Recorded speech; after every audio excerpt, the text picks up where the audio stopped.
വരുന്ന കൗമാരങ്ങൾക്ക് സാമൂഹിക പ്രതിബദ്ധത കുറഞ്ഞു വരുന്നുണ്ട്. യുവാക്കൾ മയങ്ങി ഉറങ്ങിക്കിടക്കുകയാണ്. ഇന്നത്തെ പത്രത്തിലും ഇന്നലത്തെ പത്രത്തിലും കഴിഞ്ഞ ആഴ്ചയായി മലയാള പത്രങ്ങൾ എന്നും എടുത്ത് പരിശോധിച്ചാൽ മയക്കുമരുന്ന് കടത്തുന്നതിന്റെയും കഞ്ചാവ് ഉപയോഗിച്ച് തെരുവിൽ മയങ്ങിക്കിടന്ന് പിടിക്കപ്പെട്ടതിന്റെയും ഒക്കെ ഒരുപാട് വാർത്തകൾ നമ്മൾ കേൾക്കുന്നുണ്ട്.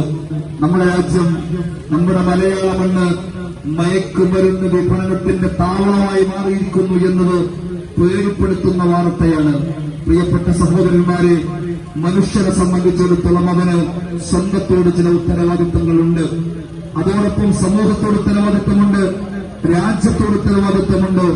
പണം സമ്പാദിക്കുവാനുള്ള കുറുക്കുവഴികൾ അന്വേഷിക്കുകയും പണമുണ്ടായാൽ എല്ലാമായി എന്ന ചിന്ത വരികയും അതുവഴി പണസമ്പാദനമാണ് ജീവിതത്തിന്റെ ലക്ഷ്യമെന്നും ജീവിതം പരമാവധി അടിച്ചു പൊളിച്ച് തിമർത്താടി ആർമാദിച്ചു കഴിച്ചുകൂട്ടാനുള്ളതാണെന്നുള്ള സങ്കുചിതമായ ചിന്ത ഓരോ മനുഷ്യന്റെയും മനോഭാവത്തിൽ കുടിയേറിയിട്ടുണ്ട്.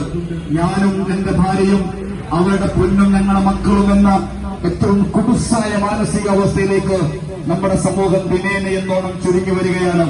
അയൽപ്പക്കത്ത് ജീവിക്കുന്ന മനുഷ്യന്റെ രോദനങ്ങൾ അറിയാൻ നമുക്ക് സമയമില്ല, അവന്റെ പ്രയാസങ്ങളെ കുറിച്ച് അറിയാൻ നമുക്ക് നേരമില്ല.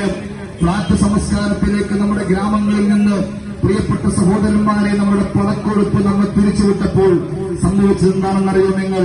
രാവിലെ വീട്ടിൽ നിന്ന് ഓഫീസിലേക്ക് ജോലിക്ക് പോകുന്ന ഉദ്യോഗസ്ഥൻ വൈകുന്നേരം തിരിച്ചു വരുമ്പോ സ്വന്തം ഫ്ളാറ്റിൽ തൊട്ടപ്പുറത്ത് റൂമിൽ താമസിക്കുന്ന മനുഷ്യൻ മരിച്ചു കിടക്കുമ്പോ എന്ത് സംഭവിച്ചു?